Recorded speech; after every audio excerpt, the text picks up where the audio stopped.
27 al 32. La más guapa. Ah, mira. Se siente amada por Dios. Lo que les voy a decir es una advertencia del Señor. Ándeles. Dejen ya de vivir como los que no son creyentes, porque ellos se guían por pensamientos inútiles. Su entendimiento está oscurecido por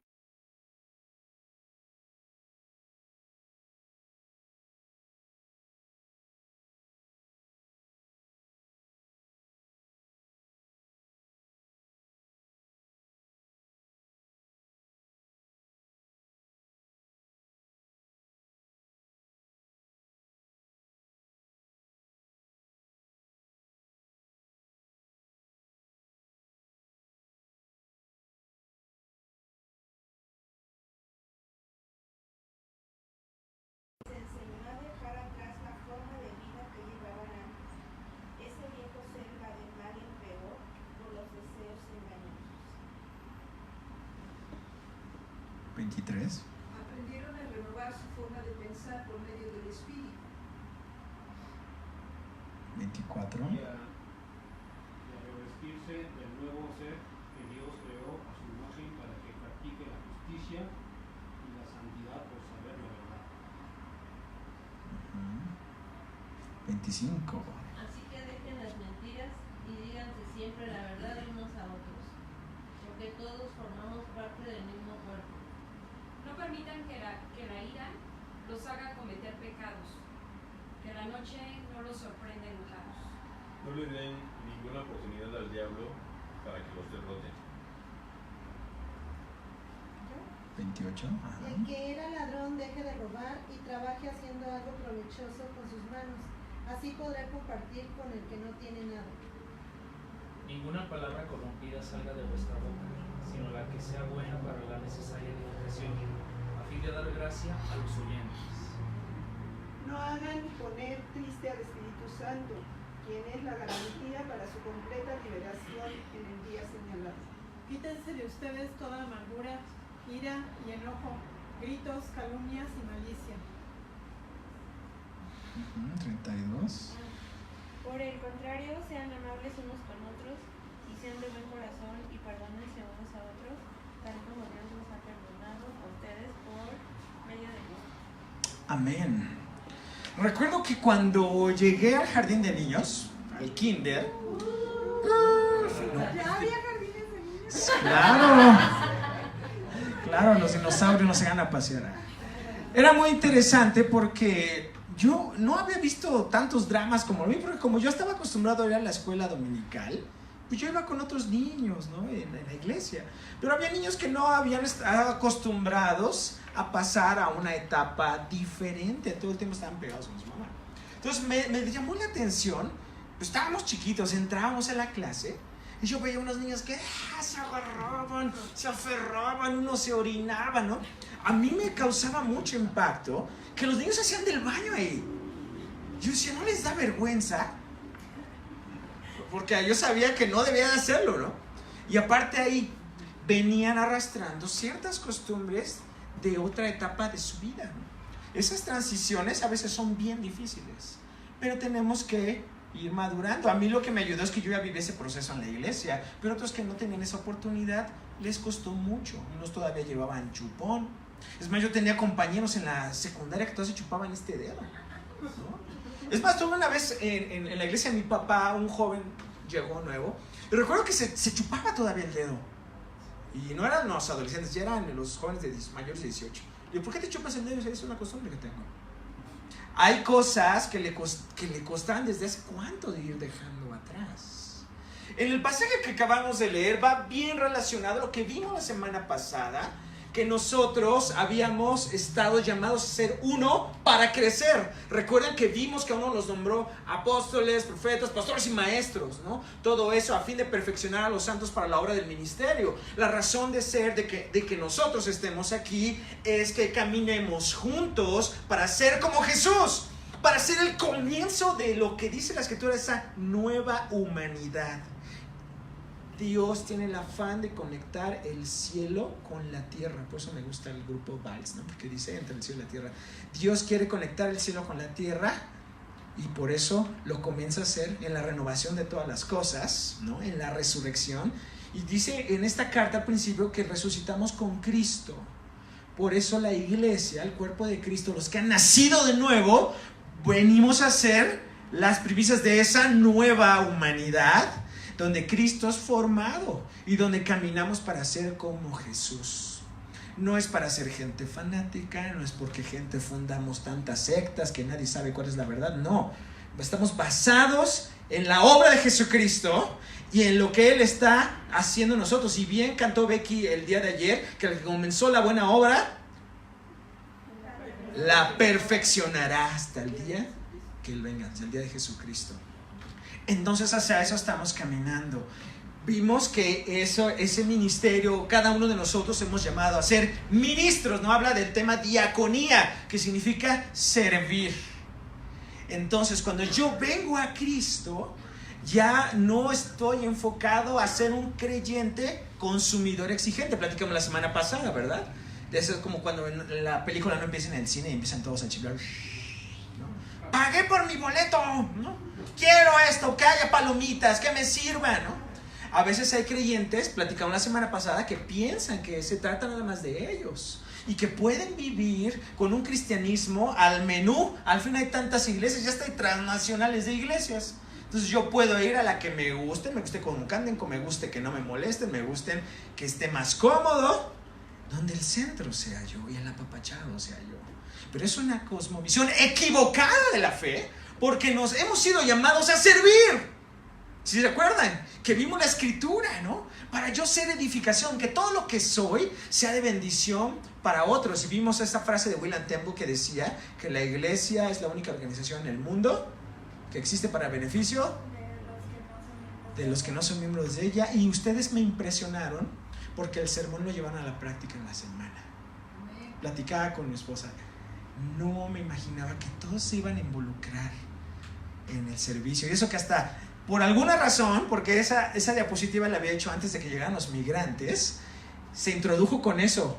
Y Dios nos bendijo en llevar ese sermón a la práctica en la semana. Y anhelo que sigamos siendo una iglesia, lo que le llamamos misional. Que sigamos viviendo con cada cosa que realicemos en pro del llamado y la misión que Cristo nos dio. Y entonces, para continuar con eso, debemos de decirle adiós al viejo yo. Y eso es lo que nosotros podemos entender de este pasaje, es que para tener ese ministerio tenemos que decirle goodbye a ciertas cosas. Son las demandas del ministerio. Muchas personas anhelamos los reflectores del ministerio, ¿no? Anhelamos que nos llamen, que nos tengan en un pedestal, ¿no? ¿A quién le gusta que le digan sus verdades o cosas malas? A nadie nos gusta. A todos nos gustan que nos digan qué chulo nos vemos, qué bien cantamos, qué bien lo hicimos. Y de alguna manera para nuestro desarrollo como seres humanos necesitamos también esas palabras de ánimo, de afirmación, ¿no? De reconocimiento. O sea, sí se necesitan en la vida, pero ¿sabes algo? No venimos solo a eso. Y entonces San Pablo, cuando les empieza a decir a los de esa comunidad de creyentes, que recuerdan ustedes, los efesios no eran de estos receptores de Asia Menor ya no eran cristianos, ¿se acuerdan? Les he dicho que ya no eran de primera generación, probablemente eran de segunda o tercera generación. Recordemos que ya la mayoría de los de ahí no eran de trasfondo hebreo, ¿sí se acuerdan que les dije? Por eso vimos las otras semanas que él había quitado los muros de separación y el misterio de Cristo es que de esos dos pueblos hizo solo uno, ¿se acuerdan? Entonces ya no podemos decir, ay, los judíos son mejores que nosotros. No es cierto, ya lo vimos ahí, que somos uno. Y somos ese pueblo amado, escogido por Dios, ¿no? Para buenas obras, ¿no? Ellos fueron herederos de esas promesas, pero nosotros fuimos alcanzados por esa misericordia, ¿no? Sí recuerdan también eso que estuvimos platicando. Entonces, ahora que nosotros estamos aquí viendo esto, nos damos cuenta que el ministerio también exige algo de nosotros. Si bien es cierto, entendemos que no fuimos salvos por las buenas obras, porque nadie podría cumplirlas así para la perfección de Dios?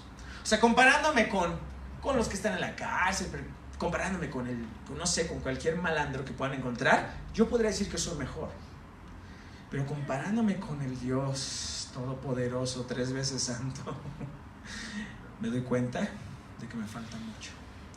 No somos salvos por buenas obras, pero somos salvos para buenas obras, ¿no? Si recuerdan que aprendimos ese texto que ahí venía en Efesios, porque por gracia sois salvos por medio de la fe, y esto no se trataba de ustedes, es un regalo de Dios, no es por obras para que nadie diga soy mejor que los demás. Pero es una realidad que nosotros vamos creciendo y que todavía no somos personas completamente sin errores. Decía un teólogo muy famoso del siglo XX llamado Karl Barth, que seguimos siendo principiantes en la fe. Por más que seas académico de teología, por más que tengas años en la religión, seguimos aprendiendo y seguimos creciendo. Así que no pienses que ya te sabes todo. Yo ya vine 5 años a la escuela dominical, me aprendí todas las clases de Liz, todas las predicaciones de las mujeres virtuosas y todavía me chuté las del Baruch. Nos falta mucho. Nos falta mucho. Imagínense cuántas clases Alice escuchó. ¿Cuántos sermones de esos con voz fuerte se escuchó? Pero dice, ya sigo aprendiendo, y esta escucha el radio y sigue leyendo su Biblia. Ella no dice, yo ya me lo aprendí todo, ¿verdad? Seguimos creciendo. El apóstol Pablo entonces nos habla de las demandas del ministerio. La primera cosa que nos dicen en los versículos del 17 al 19 es que para nosotros poder tener ese impacto de servicio al mundo, somos llamados a no prolongar nuestro pasado. Así como esos niños tenían que pasar otra etapa porque ya habían entrado al jardín de niños y ya no podían estar haciéndose la pipí en los calzones, sino tenían que aprender a dominar su esfínter y eso manifestaba un grado de madurez a su nivel. Nosotros como creyentes somos desafiados también a dar un paso más adelante. Hay exigencias en nuestro ministerio. La semana pasada vimos que tenemos que vivir a la altura del llamado. Entonces, les vuelve a recordar lo siguiente. En el versículo 17 al 19, parecería que está siendo despreciativo por lo que les está diciendo. Dice, les digo y les insisto en el Señor, ya no vivan más con pensamientos frívolos como los paganos.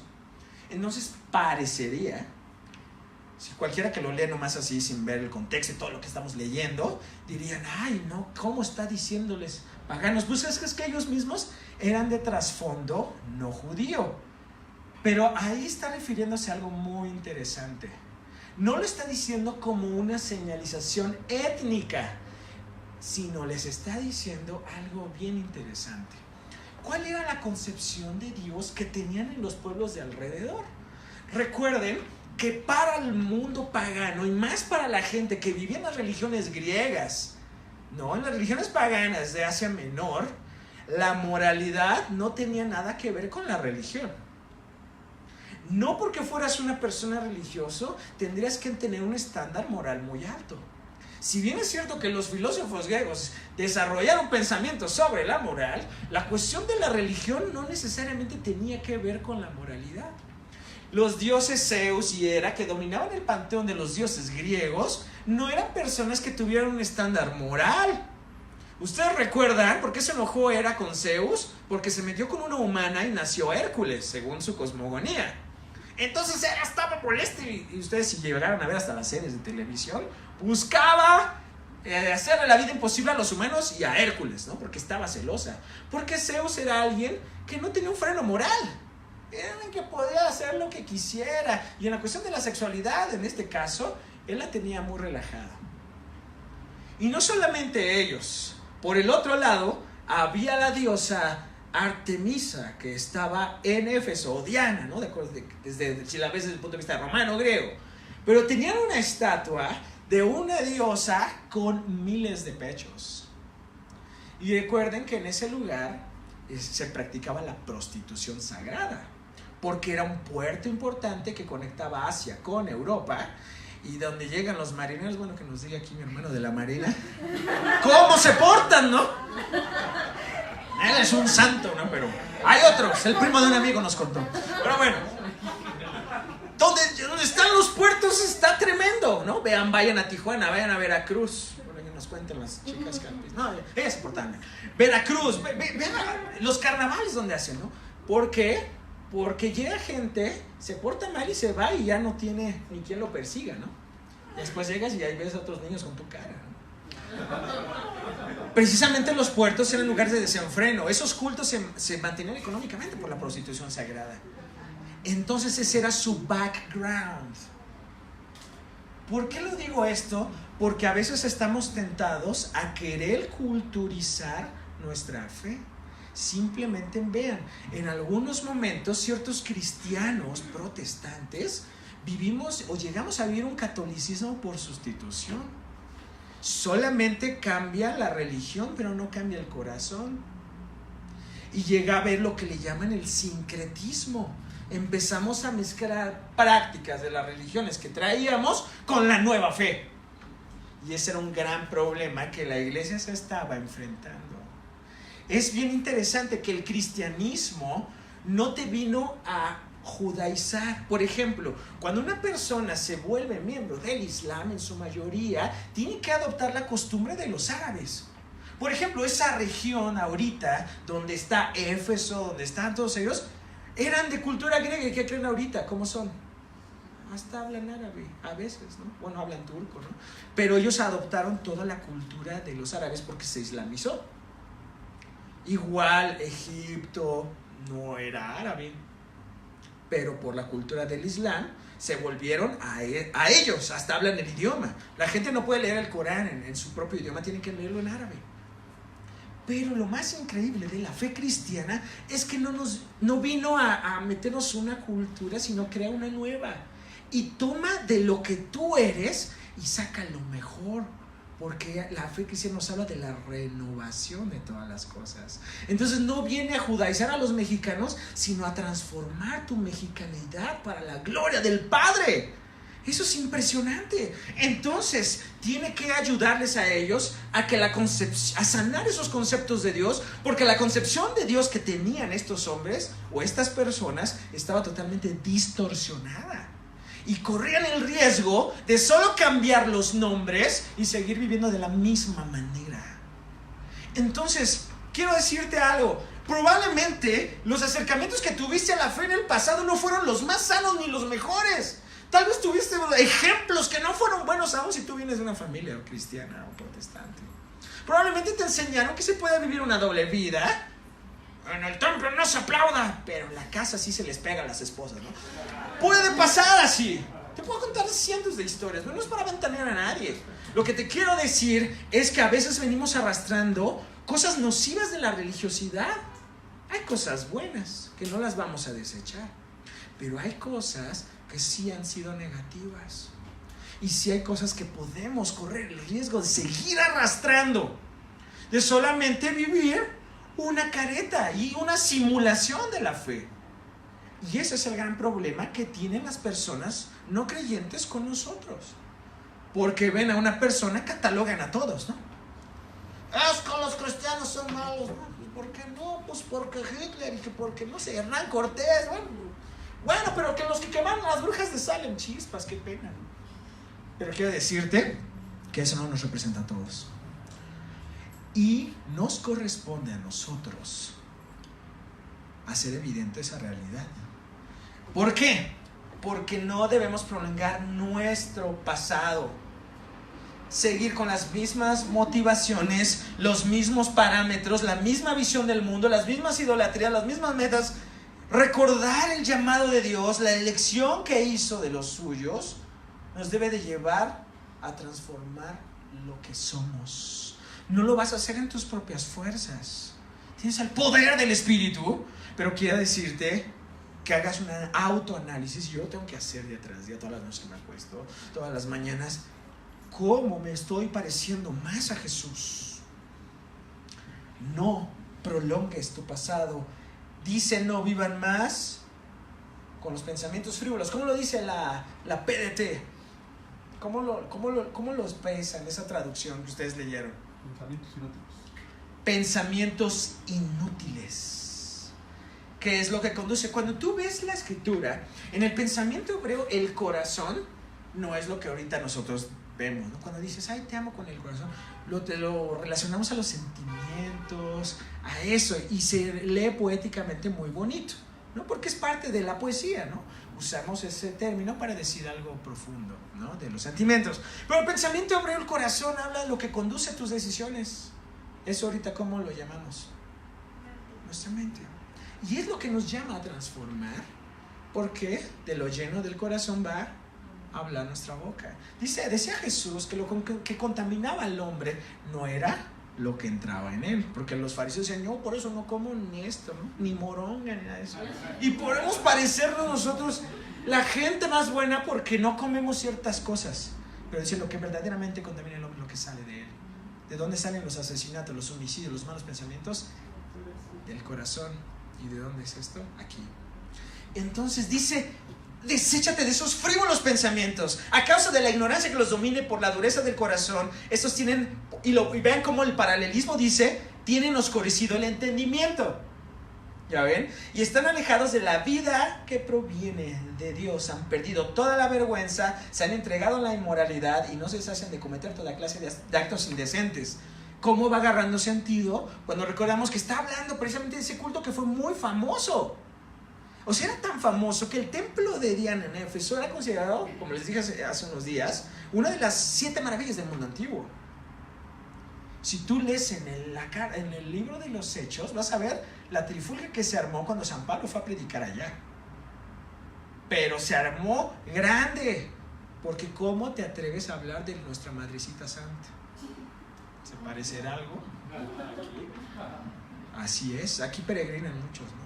Y no es por estar atacando, pero muchas veces se lleva una religión sin una relación profunda con Dios. Podemos decir ellos, pero a veces no estamos tan alejados nosotros de esa realidad. No estamos tan alejados. No prolongues más tu pasado.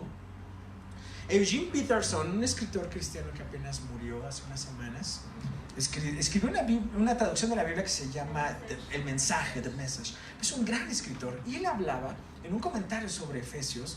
Decía que él estaba discipulando a una señora, a una muchacha, más bien una mujer, una joven adulta. Y entonces decía que ella estaba fascinada con Dios. Para él era muy extraño que alguien de los Estados Unidos, no es cierto, de Canadá, pues no tenía ninguna idea de Dios. Dice que todo lo que le enseñaba para ella era nuevo, ¿no? Entonces dice que estaba teniendo un tiempo de discipulado con ella. De repente dice que él se dio cuenta que ella iba aprendiendo todo, cada vez se enamoraba más de Jesús, pero ella vivía con su novio. Entonces decía que empezando a conocerla un poco más, se daba cuenta que desde los 19 años ella siempre vivió con sus novios. Entonces él decía, ¿cómo puedo ayudarle a entender cuál es el plan de Dios para su sexualidad? Y cómo entender que no nada más usar a las personas, y al venir a Cristo no puedes prolongar tu pasada manera de vivir. Podemos ser a veces muy ofensivos, tú no estás viviendo como Dios quiere, espérate. Ella se fue enamorando de Jesús, pero le dijo en una ocasión, oye, quiero pedirte un favor. Después que te da un tiempo de estar discipulando, dijo, ¿qué? Quiero lanzarte un reto a vivir en castidad 6 meses. ¿Y por qué? Te lo estoy pidiendo. ¿Puedes hacer el reto? Y dice ella, ok, pastor, lo voy a hacer. Entonces dice que ni 2 semanas duró el novio en la casa. Se fue. Pero no es para meterle tortura. Decía que después de que terminó esto, dijo, nunca me había sentido tan libre. Y ahora puedo entender los porqués de Dios. ¿Y por qué hay tantas negativas? Esas negativas de Dios, cuando dices no harás esto, no harás lo otro, esas negativas de Dios dan un espacio para lo que Dios quiere hacer positivamente en nosotros. A veces esos no, por otro lado, significan un sí para ti. Esos no de Dios significan un sí, donde Él actúa libremente. Y ella pudo entender que estaba siendo presa de sus propios deseos, de usar a las personas. Y bien interesante, dice el pastor que más adelante esta chica se casó, porque ella decía, yo nunca me voy a casar, ni quiero, ni por eso nada más me junto, porque cuando me vaya, pues no se arme tanto escándalo, ¿no? Porque es la manera de pensar hoy en día. Y más allá de ser alguien moralino, la palabra de Dios habló, el Espíritu Santo obró y después dice que esta chica se casó y sirve al Señor en las misiones, ¿no? Pero es muy interesante. ¿Qué cosas seguimos prolongando en nuestro pasado? ¿Qué cosas seguimos prolongando de nuestro pasado que nos impiden ser luz? Los de Éfeso batallaban con eso. Tú puedes decir, no, pero yo no. Pero hay probablemente otras cosas que sí para ti son una gran prueba, una gran tentación, son un gran reto a vencer. Yo no sé cuál es, pero tú en tu corazón lo sabes. Y tú puedes en el nombre del Señor vencer. Tal vez hay un mal carácter ahí. Tal vez hay, no sé, hay mucho resentimiento en tu vida. Tal vez hay mucha avaricia.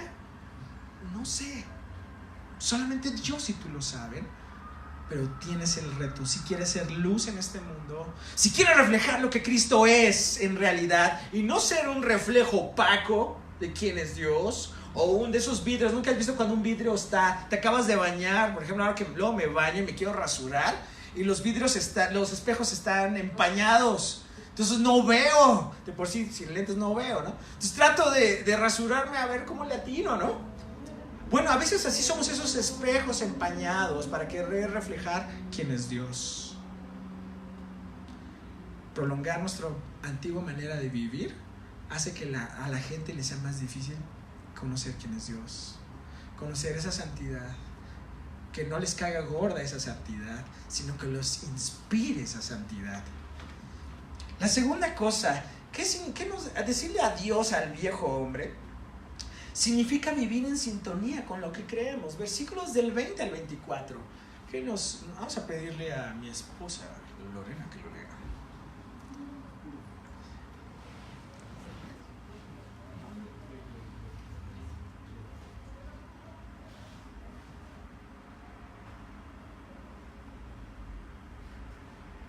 Pero eso no es lo que ustedes aprendieron acerca de Cristo, ya que han oído sobre Jesús y han conocido la verdad que procede de Él.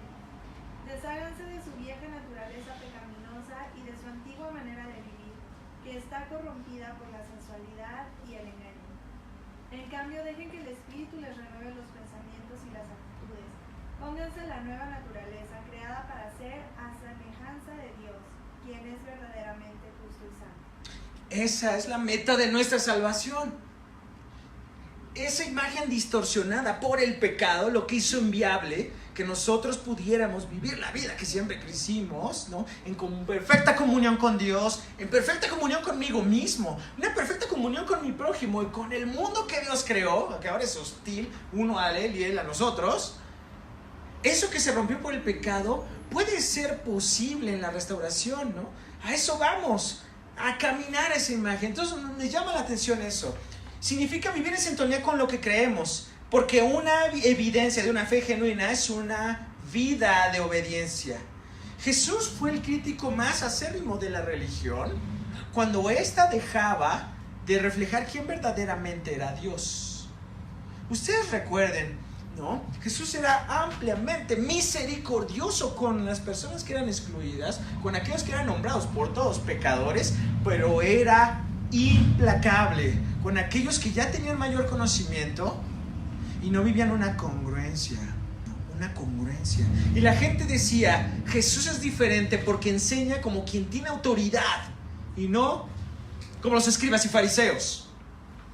¿A qué voy con esto? Ellos exigían a las personas una piedad muy grande, pero en su mente querían matar a Jesús. Recuerden que cuando Jesús fue a la sinagoga, a la sinagoga de Nazaret, ¿qué fue lo que quisieron hacerle? Los de la sinagoga, ni siquiera los romanos. Aventarlo por la montaña. Lo querían despeñar. Y dice que Jesús huyó en medio de ellos. Pero fueron los mismos que decían estar leyendo la ley de Dios, que le exigían a los demás, solo porque él hablaba que había sido enviado por el Señor y porque a veces sanaba en sábado, ¿no? Entonces a ellos les molestaba eso. Vivir en armonía con lo que creemos nos demanda una vida de obediencia. Obedecer a Dios no es algo sencillo, pero es posible. No es sencillo. Es un acto de confianza y de fe. A veces dices, no sé por qué me está pidiendo el Señor esto. ¿Por qué me tengo que retraer? ¿Por qué tengo que abstenerme? ¿Por qué tengo y eso de tengo no nos gusta? Ahora nadie queremos que nos diga lo que tenemos que hacer. Pero ¿sabes? La obediencia es una señal de aquellos que estamos en. Jesús decía, si ustedes me aman, guardarán mis mandamientos. Ustedes reconocen que yo soy una autoridad para ustedes. Ustedes van a estar dispuestos a vivir como yo, ¿no? Entonces dice, su yugo no va a ser pesado, va a ser, porque Él va transformando nuestras motivaciones y podemos ser guiados por Él. Entonces piensa, ¿en qué manera yo estoy siendo una persona obediente al Señor? Recuerdo que a veces el ser obediente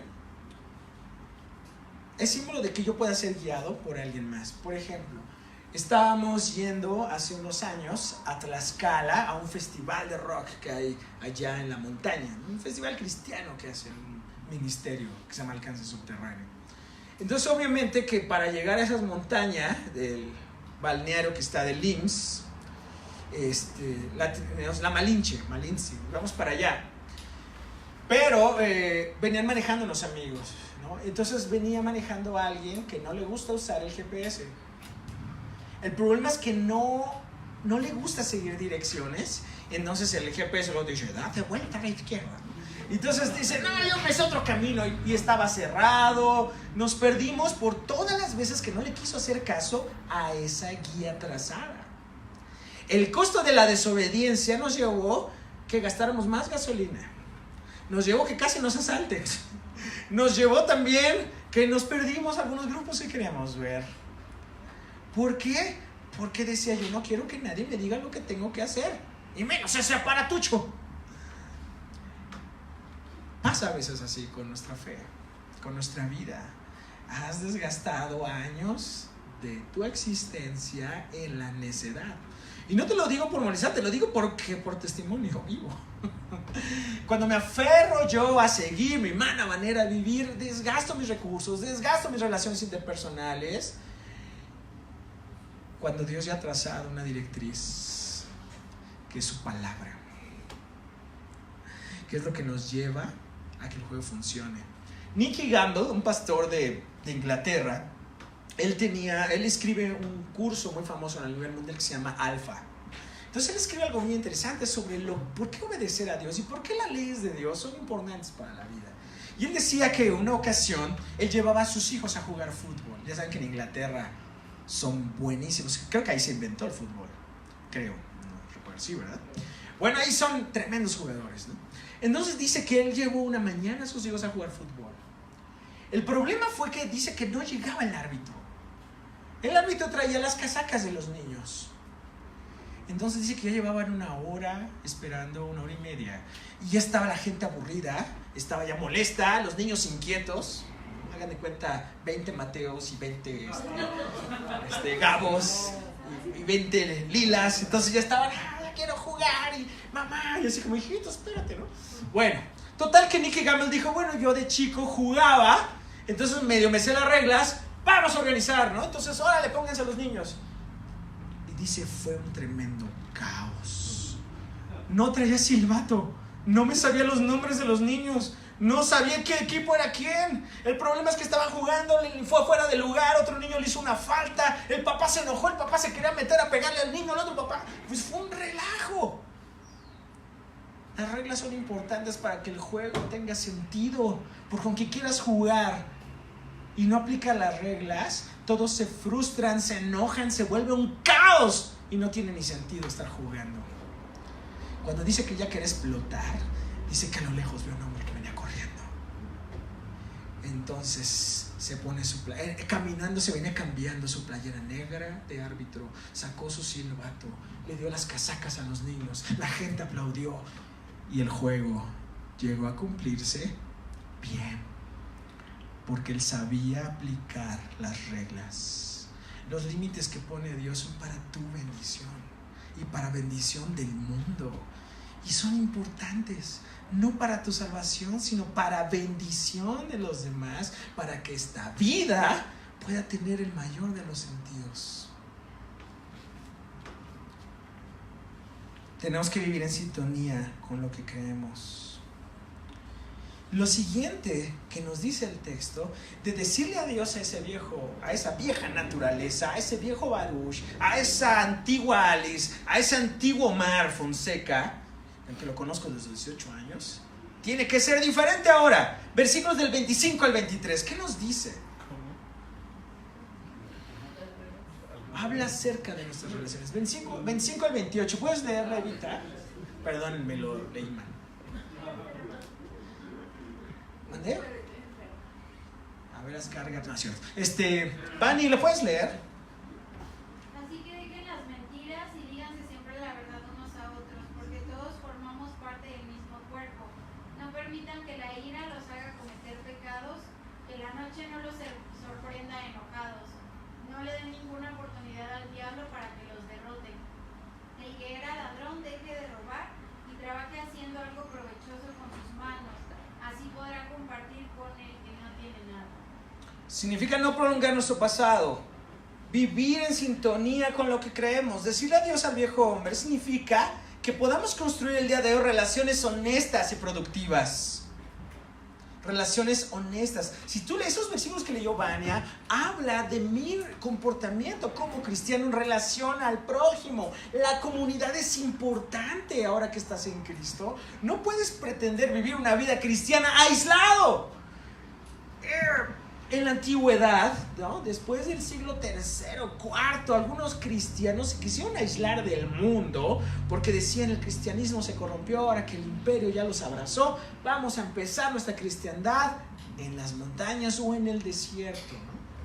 Pero por poco casi pierden el cristianismo. ¿Por qué? Porque no se puede vivir la fe cristiana independientemente de la comunidad. O sea, algunas personas te pueden decir, mientras yo estoy bien con Dios, lo demás no me importa. Pero es una de las más grandes mentiras que alguien puede decir, porque la Escritura habla todo lo contrario.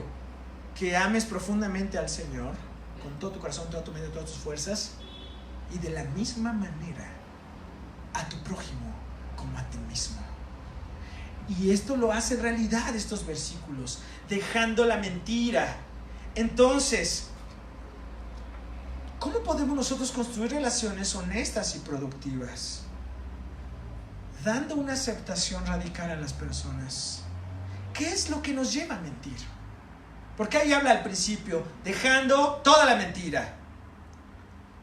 ¿Qué pretendemos alcanzar ideando panoramas que no existen? Realidades distorsionadas, hechos nunca realizados ni presenciados. ¿Por qué? ¿Qué nos inspira a mentir? Ustedes que nunca han mentido, cuéntenme. A veces es salvar nuestro pellejo, ¿no? O ciertamente a veces nuestra imagen, ¿no? ¿Qué otra cosa? ¿Por qué inventamos panoramas inexistentes? A veces por ser aceptados. No, tengo un conocido que dice que él ha tocado con grandes músicos y después hemos descubierto que no es verdad. Pero aún si no hubiera tocado con nadie, lo seguimos amando igual. No necesitaba impresionarnos para ser un amigo nuestro. El problema es que no somos personas que aceptemos incondicionalmente a las personas. Y por eso empezamos a crear realidades que no son verdad. Y a repetirnos una mentira y la creemos. Yo conozco gente que se ha repetido mentiras y se las cree. Y ya piensa que es real y dices, oye, no, así no fue. Pero les dice, dejen a un lado la mentira. Atrévanse a aceptarse con su luz y con las sombras que han traído. Y buscamos estimularnos a que dejen de ser una realidad en ti. Obviamente no vamos a decir, miren, esto es todo mi historial. Pero no tratemos de inventar cosas que no son ciertas. ¿Por qué no podemos ser honestos con quienes somos y lo que hemos hecho?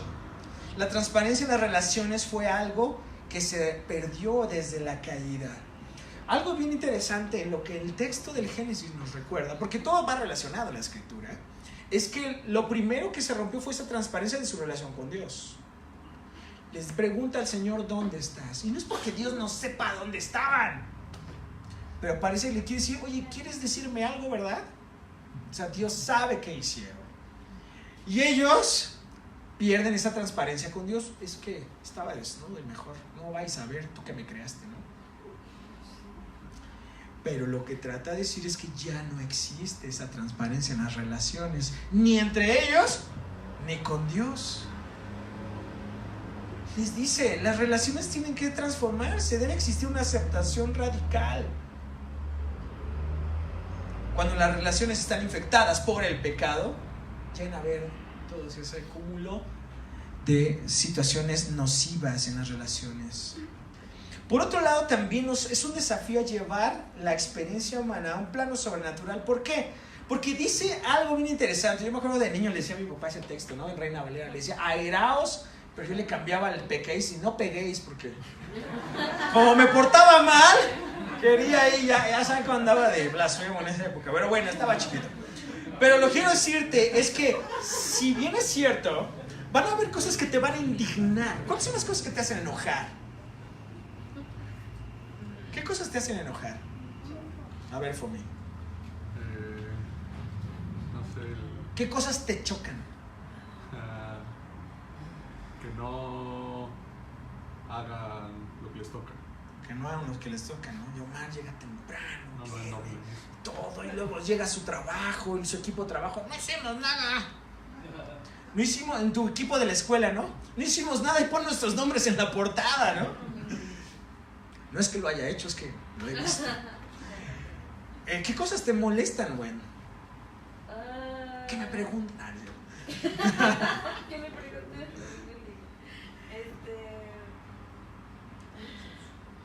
Que me despierten cuando me duerme más en el culto, ¿no?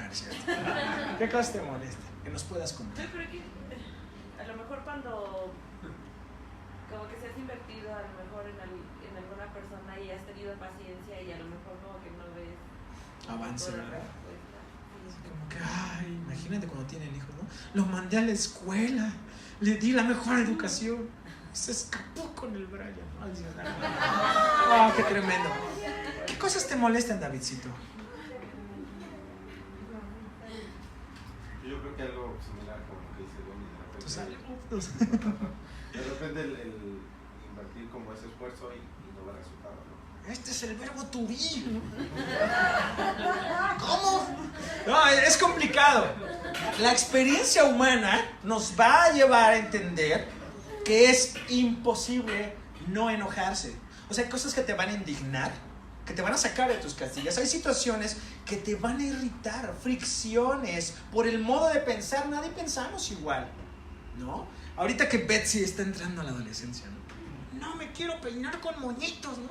Ahora quiero ser como las Yuya y todas ellas. No, hijita, no. Mamá, ¿y las minifaldas cuándo? No, tú, no. O sea, pueden haber maneras, ¿no? Es más, aún las que son mamás, aún de niñas chiquitas, ya se ponen diferentes y quiero esto y el otro, ¿no? Es diferente. Las relaciones humanas nos llevan a fricciones, ¿no? Yo recuerdo que mi papá es alguien que usa muchos trajes. Siempre trae traje. Me decía, tienes que ir a la iglesia de traje. Pero ya, el pelo largo, usaba pantalones rotos, usaba rastas, ¿no? Entonces decían, este cuate es un mugroso, ¿no? Entonces mi papá me decía que era un fachudo. Siempre tenemos ideas diferentes, pero siempre fui así, ¿no? A lo que voy es esto. Va a ser imposible que evites fricciones con la gente. Y dice la escritura que es una realidad, que te vas a enojar. La convivencia humana es difícil y se nos dice aquí que va a pasar. La gran diferencia es que tu enojo no va a ser la excusa para pecar. ¿Qué haces con ese enojo? Hay delitos que se les llaman de emoción violenta, ¿no? O sea, dicen que se les puede atenuar ciertos delitos porque la emoción nos llevó a esa reacción, ¿no? Pero aquí, eso te lo pueden hablar para una naturaleza que no ha sido restaurada por Dios. Pero aquí te dice que no se ponga el sol sobre nuestro enojo. Enójate, pero no peques. O sea, va a ser difícil que no te enojes, pero lo que sí puedes evitar es pecar, porque el Señor es el que puede tener el control de tu vida. Él puede manejar el volante, las riendas de tu existencia, para que no te vayas por el camino de la ira, sino por el de la paciencia, la reconciliación, del amor, del gozo, de la benignidad, de la bondad y de la fe. Deja que el Señor te conduzca a esas sendas. Es bien fácil cuando estamos en la alabanza, llévame a ese tercer cielo, pero cuando estás manejando y el tráfico y se te metió alguien, quieres irlo a perseguir. Yo tengo amigos que van y los persiguen. Digo, ¿para qué los persigues? ¿Para qué persigues al microbusero si trae hasta tubo ahí? Pero quiere sacar así su ira, ¿no? Y persiguiendo. Y una vez llegó una meta, oye, es que me peleé en el metro. ¿Qué ganabas con eso? Hasta te llevaron al Ministerio Público, ¿no? Solo porque pasó y te empujó. Pero en el metro todo el mundo lo va a hacer. Dile, lo siento. Pero aquí está aventando su tiro. La cuestión aquí es, o sea, sí te van a hacer enojar algunas cosas. Y no es que seas un dejado. Aún poner límites y pelear por lo que te corresponde en justicia no tiene que incluir pecado, ni humillaciones, ni denigrante. Tal vez tú no eres bueno para golpear, pero tu boquita es buenísima para hacer añicos a las personas. Puedes humillarlos de tal manera que los haces llorar. Recuerdo que como buen niño cristiano y adolescente cristiano, yo no decía groserías, pero sabía la manera de humillar a las personas. Sabía la manera de hacerlo. No fui grosero, pero los deshacía con los apodos y con muchísimas burlas, etcétera, etcétera. No, son cosas con las que tengo que luchar, ¿no? Pero ya no soy tan cruel, ya Dios, el Espíritu Santo me ha cambiado. Pero luego recuerdo esas cosas que hacía y todavía me he despertado diciendo, ¿por qué lo hice? ¿Por qué le hice esta broma? ¿Qué ganaba con eso? Solo mis risas y hacer que los demás se rieran. Debemos de llevar esta experiencia humana a un plano sobrenatural. Dicen, pagar mal por mal es humano. Pagar bien por mal es divino. Pero dicen que pagar mal por bien es demoníaco. ¿Qué es lo que tú haces?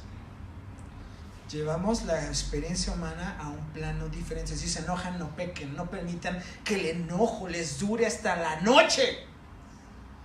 Recuerdo que Beto y Meche, unos grandes amigos, si nos están viendo, los saludo, nos dieron una de las pláticas prematrimoniales. Y me llamó la atención eso. Dice, no se vayan a la cama enojados. Pues no solo es para los casados, es para todos. ¿Cuántas horas pasan? Tenía amigos que duraban 3 meses sin hablarle a sus hermanos. Bueno, tuve familiares que no nos hablaron por más de 10 años por habernos hecho cristianos. Bueno, Dios fue el que nos hizo cristianos, ¿verdad? Pero la cuestión aquí es de que ¿qué haces con el enojo? ¿De qué maneras podemos sacar el enojo sin que necesariamente ofendamos, quebrantemos el corazón de Dios y de nuestro prójimo?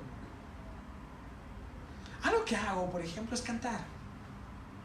Y me pongo a alabar a Dios, en serio. Y eso me ayuda a mí. A veces cuando voy en el tráfico, voy alabando a Dios. Y eso ayuda a que las cosas me pasen así.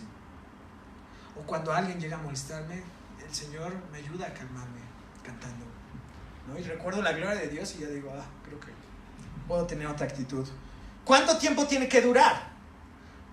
Porque puede durar años sin que Dios traiga sanidad a tus emociones, porque has decidido no soltarlo y no dejarlo en sus manos. El perdón es una decisión. Es una decisión. No es fácil. No es porque ya lo perdono, se te va a quitar el dolor. Todas las heridas cuentan una historia. Pero esa herida puede contar una historia de cómo Dios te ayudó a superarlo. Y cuando lo recuerdes, porque dicen que olvidar es perdonar, no es cierto. Es bueno que en un sentido no lo olvides, pero que no lo recuerdes con dolor. No. Puedes decir, esta herida se sanó. Recuerdo que fue muy difícil, pero también recuerdo la gracia asombrosa del Señor que me sacó adelante. Y que ahora puedo vivir la vida con gozo, con sonrisa, con propósito. Pero si tú sigues aferrado a ese dolor, a ese resentimiento, es como tomarte un veneno esperando que el otro se muera. Llevamos la vida, la experiencia humana a un plano sobrenatural, solamente es por el poder de Dios, algo divino, no nos nace a nosotros. Dice el que robaba, dice bien interesante, no permitan que el enojo, y el 27 dice, no le den lugar, ¿a quién? Al diablo. A veces es algo bien interesante, estamos en iglesias y reprendemos al diablo y no sé qué, y casi Star Wars demoníaco, o sea, wow, pero esa batalla la perdemos en la casa, en lo más sencillo, porque si luego se te parece a alguien con cuernos, luego te pones a sacar el Salmo 23 o Salmo 3 y reprendes y todo, y te echas agua bendita, lo quieras, pirul, no, pero en las cosas más mínimas sí le damos lugar. No le damos lugar al diablo. En el enojo, ahí lo dice. Se mete por las cosas más sutiles, donde vas a bajar la guardia así. Piensa, ¿en qué cosa le estoy dando lugar al diablo? Le estoy dando control a mi vida en la flojera, en la indiferencia, en el rencor. ¿En qué? No se va a parecer chupacabras con cuernos y pata de chivo, ¿no? Creo que se lo inventaron en la Edad Media. Es algo más sutil. Y tenemos que estar nosotros con una actitud diferente para repelerlo. Y que estas relaciones se construyen, porque después dice, el 28 es más propositivo. Aquí te dice lo que no debes hacer, pero el 28 te dice algo muy bueno, con que vences al mal. ¿Qué dice Stefanovsky? El que era ladrón deje de robar y trabaje haciendo algo provechoso con sus manos. Así podrá compartir con el que no tiene nada. ¡Wow! Ahora las relaciones entre nosotros, estas relaciones que deben de dejar de tener mentira, de aplastar al enojo para no llevarnos al pecado, son relaciones que ahora deben de traer un fruto que le construya al otro. Piensa, desde que yo me relaciono con estas personas, ¿ellos son mejores? Hay personas que sacan lo peor de ti. ¿Nunca te ha pasado? Te juntas con ellos, te vuelves alburero, te vuelves grosero, te vuelves hasta malicioso, ¿no? Hay gente que dice, órale, róbate eso, agárratelo, ¿no? O sea, hay gente que te está inspirando al mal, ¿no? Mira esa vieja cómo te ve, pues tú regrésasela, arma un perfil falso de Facebook y pon todas las verdades de ella, ¿no? O sea, la gente te empieza a incitar. ¿Ya viste cómo te ve?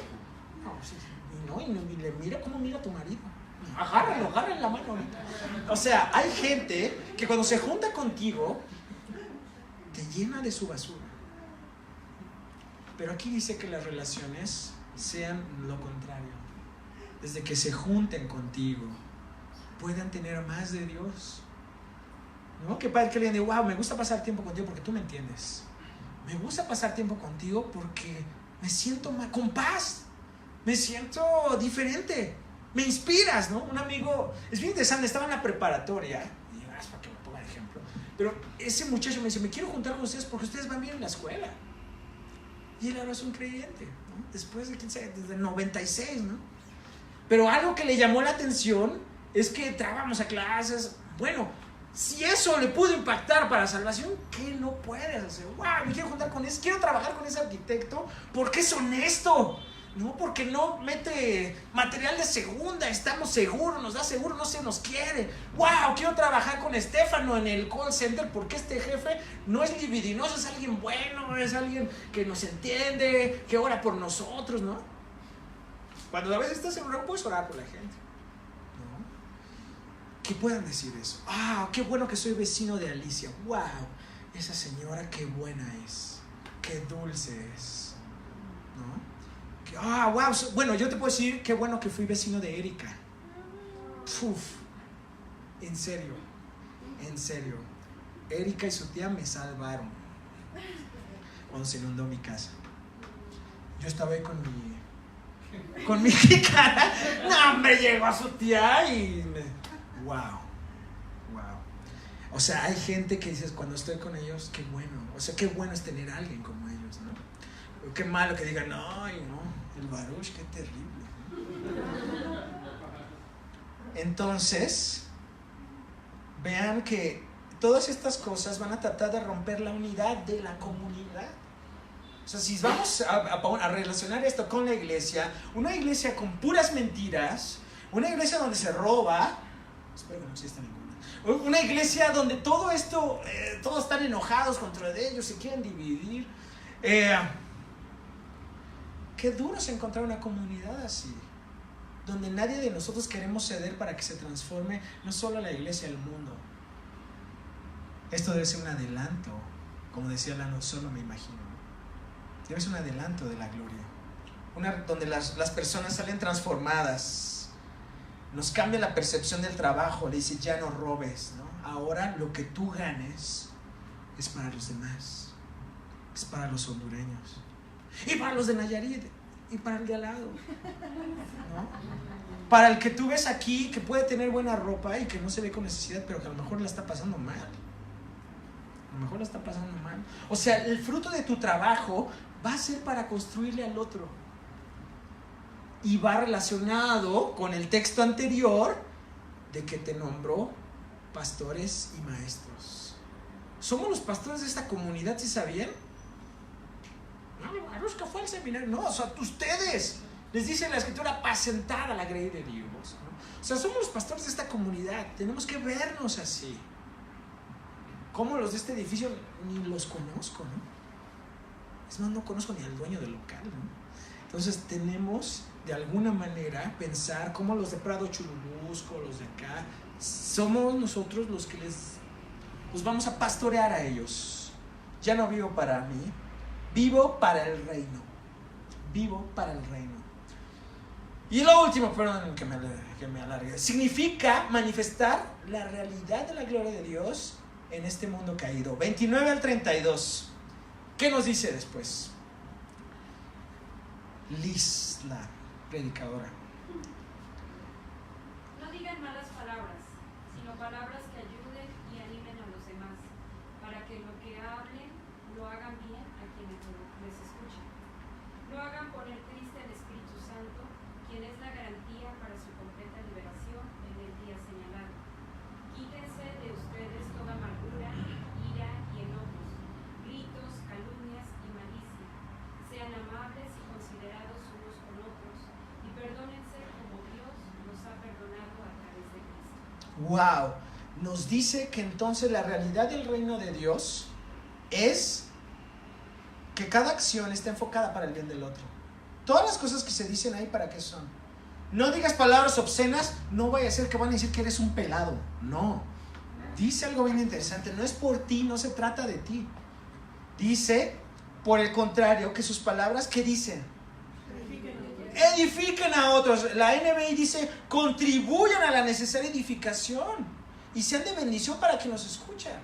O sea, no necesariamente de que tú dices, pues yo no soy pero yo no soy de Alvarado, Veracruz. Ay, las carpizas son veracruzanas, se van a pelar. No. Espérate. No, yo no soy de costumbres de ese tipo. Tiene que ver que con lo que digas, edifique. O sea, hay cosas que pueden ser verdad, que no edifican. En verdad. La manera en cómo se dice, ¿no? La manera en cómo se dice, el momento, ¿no? Hay veces que estás en una discusión con alguien y en ese momento ya te estás acordando todas las que te hizo con memoria fotográfica el 29 de septiembre de 1975. No, nadie es viejo, ustedes, ya quieres recordar para decirlo en el momento y darle la estocada, ¿no? Aunque sea verdad y ya lo tengas guardado para sacarlo en el momento indicado, dice, di las cosas que son para la necesaria edificación. Y eso es bien fuerte. A mí me ha pasado como ese Pedro Picapiedra que decía yo en mi gran bocota. Yo luego he dicho cosas que no debí decir. Revelar secretos que no debes de decir. Que ni es necesario que la gente se entere. Pero ahí va, ¿no? En su ingenuidad o en la emoción de, oye, te voy a contar. No es porque se trate de mí, porque quede mal, sino dice, lo que es necesario para que el otro sea edificado. Qué ridículo se ve Baruch con esa playera desfajada, ¿no? Si lo voy a ir a decir. Hay maneras. Dijeran por ahí, no me molesta que me digan perro, sino la perra forma en que me lo dice. Entonces, di las cosas que son para la necesaria edificación de alguien. A veces le rompes el corazón a las personas por quererles hacer un bien. Y no es que no digas la verdad. Ama a las personas primero. Y las personas van a aceptar lo que dices en esas relaciones que se vuelven ya genuinas. Pero si alguien ni me conoce, ni te voy a decir cómo debes, lo único que va a causar es desastre y es dolor. En el reino de Dios, cada acción es enfocada para el bien del otro. En el reino es donde manifestamos la realidad de la obra regeneradora del Espíritu Santo. ¿Qué significa eso? Que yo evidencio que ya nací de nuevo. Dice, no agraven al Espíritu, no lo hagan que se ponga triste. Es muy interesante porque nos expresa la personalidad. O sea, no es la, como dijeron los testigos de Jehová, la fuerza activa de Dios. No, es alguien que tiene sentimientos. Porque es el Espíritu Santo, no es la manera en cómo Dios se manifiesta para que creamos. Después de que Jesús, ¿no?, descendió y subió físicamente, el Espíritu Santo viene, ¿no?, a afirmar la obra de Dios en mi vida y dice que Él es la garantía de que voy a llegar. Si fuera por nuestras propias fuerzas, nadie se salva, ¿no? Nadie se salva. Porque pues pecamos y hacemos. Pero el Espíritu Santo es el que nos da la garantía de que esto que se hizo por nosotros es genuino, ¿no? Un sello, una persona que en la antigüedad, ¿no?, pues había muchos falsificadores. Cualquiera se inventaba, mira, este es el documento imperial. Pero los reyes usaban un sello como anillo, le ponían cera y decían, este decreto yo lo dije. Entonces esto tiene validez. El Espíritu Santo en nosotros nos dice al final, este es comprado por la sangre de Cristo. ¿Y cómo es real? Por el Espíritu Santo que vive en mí, ¿no? ¿Y cómo se manifiesta? Por el fruto que da en mi vida, ¿verdad?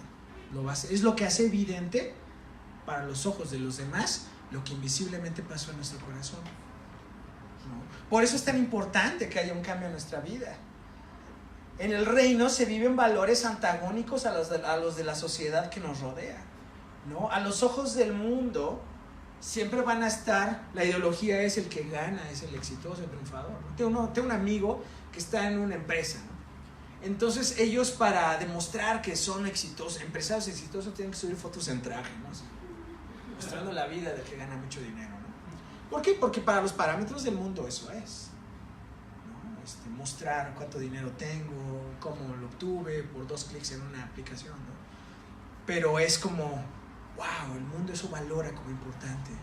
Pero en el reino de Dios hay otras cosas que son importantes, donde se comparte la gracia que hemos recibido, porque dice, sean bondadosos y compasivos unos con otros y perdónense mutuamente. ¿Por qué? Porque Dios los perdona a ustedes en Cristo. O sea, esto va a ser posible porque alguien te amó primero. Quiero decirte que al final Jesús encarna el desafío que hemos planteado. Él fue el primero en manifestar la nueva humanidad, lo que siempre debimos ser y lo que aspiramos a ser. Jesucristo no prolongó el desgastado sistema religioso que en ese momento se vivía en el siglo I, sino Él nos enseñó a vivir en una comunión apasionada con Dios. Jesús mismo es el que hablaba como quien tenía autoridad, no como los escribas, o sea, Él era congruente.